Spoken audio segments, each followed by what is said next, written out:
कोई भी सेक्टर में जाने के लिए कुछ रूल्स होते हैं जो आपको ध्यान में रखने होते हैं। ध्यान रखिएगा, ये रूल्स आपको डिग्रीज में नहीं बताए जाएंगे, ये रूल्स आपको ट्रेनिंग अलग से सीखना पड़ता है, जैसा आज मैं काउंसलिंग में आपको बता रहा हूँ। आईटी में ध्यान रखना कुछ रूल्स होते हैं। अभी लाइट ना होने के कारण आप देख नहीं पा रहे तो केवल अभी सुन रहे हैं, लेकिन इसका मैं आपको पीडीएफ शेयर कर दूंगा तो आप इससे देखते रहिएगा। पहला आपको ध्यान रखना प्रॉब्लम सॉल्वर्स। आईटी सेक्टर कहती है कि भाई प्रॉब्लम सॉल्विंग कर सकते हो तो मेरे पास आइए, क्योंकि आईटी सेक्टर में केवल हमें प्रॉब्लम सॉल्वर्स यानी ऐसे कोडर्स चाहिए जो मेरे लिए सोल्यूशन लिख सके, मुझे बंद दिमाग नहीं चाहिए। दूसरा है एनालिटिकल थिंकर्स। एनालिटिकल थिंकर्स का मतलब होता है जो थोड़ा सा आउट ऑफ बाउंड्री सोच सके, कुछ नया कर सके। तीसरा ध्यान रखना लीडरशिप होना बहुत जरूरी है। अगर आपको इस सेक्टर में आना है तो आपको लीडर बनना पड़ेगा, क्योंकि आपको एक दिन काम भी करवाना है दूसरे एम्प्लॉयज से। चौथा प्लानिंग और विजन बहुत तेज होना जरूरी है। सबको ये ध्यान रखना है कि सिर्फ आईटी सेक्टर ही नहीं, वैसे हर सेक्टर में प्लानिंग विजन की बात होती है, लेकिन जो प्लान करके आगे बढ़ते हैं उनको आईटी सेक्टर बहुत जल्दी आगे बढ़ाता है।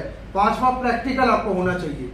ठीक है, आप में से कई लोग ध्यान रखिएगा केवल थियोरेटिकली रट रट के आगे जा रहे हो। इस सेक्टर में जीना है तो प्रैक्टिकल आप कर लीजिए। प्रैक्टिकल अगर आपको मजबूत है तो ध्यान रखिएगा आप कभी भी भूखे नहीं मरेंगे। सिक्स्थ है गोल ओरिएंटेड और फोकस्ड। आपको गोल ओरिएंटेड, आपको जो टारगेट है उस टारगेट को पूरा करने के लिए कंसंट्रेशन इसमें थोड़ा सा रखना पड़ता है। जिस प्रोजेक्ट पे आप काम कर रहे हैं, जिस चीज पे आप काम कर रहे हैं, वहां पे गोल ओरिएंटेड, वहां पे तो फोकस रखे, उसी को केवल दिमाग में रखिए, अन्य बातें ना करें। नेक्स्ट है इनोवेटिव, कुछ नया करें। आईटी सेक्टर इनोवेशन के लिए जाना जाता है। अगर आपको इनोवेशन देखना तो इंदौर चले जाएगा, आपको इनोवेशन दिख जाएगा।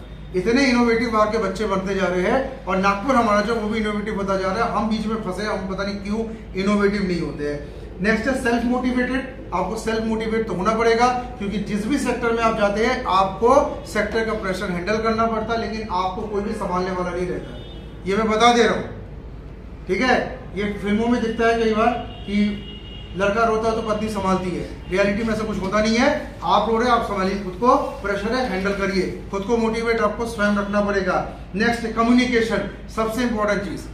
भाई आईटी सेक्टर में जाना है, कम्युनिकेशन सुधारिए। ऐसे बंद अगर मुंह रखेंगे आप तो मैं कह दे रहा हूं कुछ नहीं हो सकता आपका। मैं पहले ही बता दे रहा हूं, पूरी डिग्री को जला दीजिए अगर आप बोल नहीं पा रहे तो कम्युनिकेशन आपका अच्छा हो। नेक्स्ट टीम प्लेयर, टीम पे काम करने वाला आप होना चाहिए।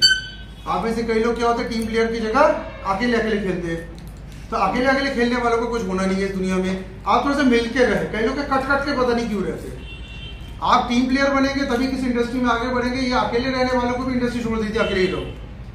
ठीक है, और साथ साथ में आपको यहाँ पे ध्यान रखना है कि आप सबको आईटी सेक्टर में चैलेंजेस जो भी आते हैं उनको एक्सेप्ट करने के लिए माइंडसेट आपका इतना तगड़ा होना जरूरी है कि भाई जो भी प्रॉब्लम्स आएगी आई विल सॉर्ट इट। मेरे पास गूगल है, यूट्यूब है, मेरे पास सर है, मेरे पास टेक्निकल एक्सपर्ट्स है, मैं उनसे बात करके प्रॉब्लम को सॉर्ट आउट कर दूंगा यहाँ पे और कर दूंगा।